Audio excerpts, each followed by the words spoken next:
สบายดีวันนี้มาพาชมบรรยากาศมาเที่ยววัดบ้านงัวแดงที่เมืองชนะสมบูรณ์เป็นบ่อนที่หลายคนก็จะมามาแก้บนอยู่นี่ล่ะทีมงานมาแก้บาบอกหรือว่ามาบานี่มาบะจ้ามาบาบ่เมื่อที่ขอยังวันนี้วันนี้บอกจะมาหาขอเลข3 ตัวได้หาตัวเด็ดแถวคนหน้าทีมัน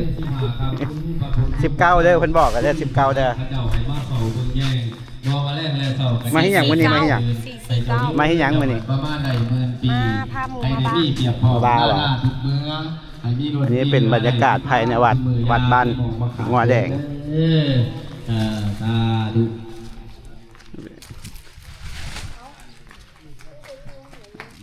อันนี้ก็เป็นบ่อนถ่ายรูปงามสบายดีเด้อสถาลูกหลานอยู่ดีมีแง่งเด้อการท่านมากับไปทั้งคนมากันยังไงเนื่องเดี๋ยวอุ้มลูกรอคณะกรรมการตึกกำลังค่อยถ่ายอยู่เด้อมาเอาเชิญน้องมาหอดมาเถิงมาห่วมบุญห่วมทานมาฝากซื้อไว้ทำบุญฝังน้ำสกุลใบเป็นปารามีฝากความดีไว้วัดนี้ก็เป็นครั้งแรกที่เขาได้มาเป็นกำลังก่อสร้างเพราะว่าเห็นว่าหลังๆนี้มันหลายคนมันก็จะมาบะแล้วก็มาแก้บะขอพรอยู่วัดงัวแดงสุดท้าย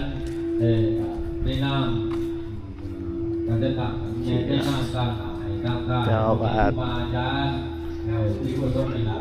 จะเป็นขอบเขตภายในวัดเจ้าบะมาบน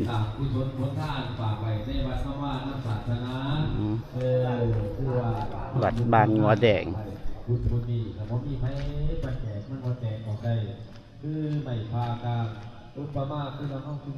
เดี๋ยวขอไปชมบรรยากาศยวนแถววัดโซนติดแม่น้ำเลยขออนุญาตเด้อบรรยากาศ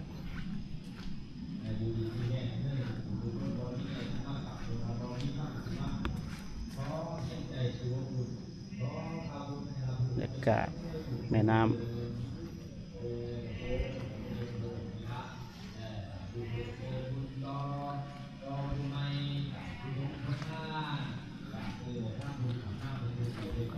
วันนี้กะฟ้าครึมหน่อยหนึ่งแดด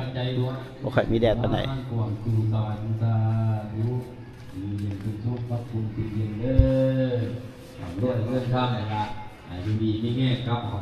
การบริเวณภายในวัดทุกประการทำสิ่งใดก็ให้เป็นที่คุณเขามาได้ก่อนได้ทั่วได้หวานได้เรื่อยนะนี้ได้ทูบเทียนที่มากราบมาไหว้เป็นช่วงต้นมอปรากฏมดหนีมดทิ้งบางมีเลือดกินเลือดใส่เดินทางปลอดภัยห่างไกลจากคนตัวหลงไฟหายดีสื่อใดคลายมานการงานมันคงอยู่เย็นเป็นทุกข์เพราะให้ชีวิตพบแต่สิ่งดีเป็นบาดีพัดเผาพัดออกมดทุกมดสุกมดหลงมดไฟมดหนีมดทิ้งหลังขึ้นมาถึงค่ำพี่น้องเลยก้อนใดอันประเสริฐอันใดนำเลิศโลกเกิดมีได้ทานในขอบขั้วทุกคนมาไต่เทียนไต่ถูกไต่เทียนจึงได้สาวน้อยคนนี้มันที่มาขอพรวะขอให้ได้ของดีหลายๆเนาะ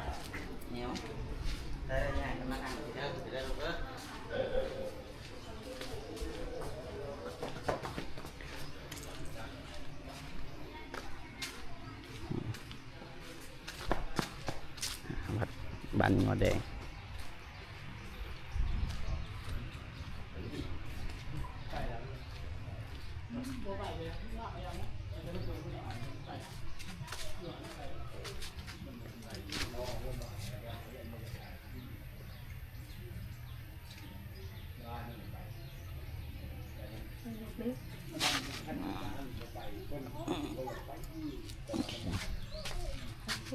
ขอไอ้แดงงัวแดงนาน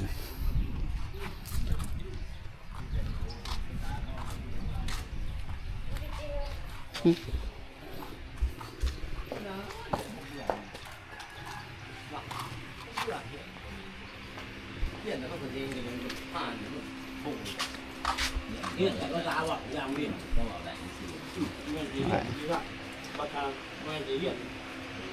บายดีสบายดีเด้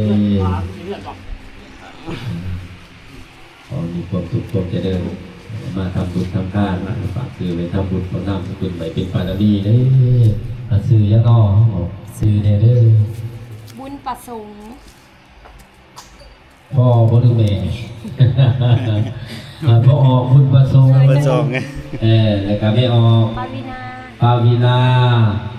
จากบ้านยังกับ อยู่เดี๋ยวนี้มันอยู่คันแยงไง บ้านคันแย่งนครปากซี่เนาะโมทนาสามห้อพระพุทธลังไม่เป็นปัจจัยครับแล้วเพราะอันนี้สูงส่วนนี้สะท้อนย้อนกลับให้ลูกแล้วนะครับปล่อยเผาพันธวีคุณเด้อเพื่อมีความสุขกายสบายใจอายุมณะสุขาภละปฏิภาณธนาสารสมบัติให้ทั่วบางขังสมบูรณ์สื่อง่ายคล้ายคลองสื่อใดคล้ายมันเขาให้ดับรวยเงินข้ามเลยสุขภาพกินแข็งพวกเจ็บไปหายนี้พวกนี้ให้รังเขาเงินไก่เต็มกระเป๋าคนละให้อยู่ดีมีสุขสุขดีมีใช่ปรารถนาสิ่งใดใครใดสิ่งนั้นสมดังมโนหมายอันว่าผู้พยังยาได้มีมาต้องเงินข้ามนั้นเต็มทงหล่นไทยคุณอาก็อย่าผ่านม่านได้เห็นอย่ามาไก่ผู้ใครหายอันตรายอย่ามาสู่เด้อให้เจ้าอยู่สื่อสารสิ่งซอยซื่นใจโศกลาบนั่นก็ให้ได้รังมาโฮม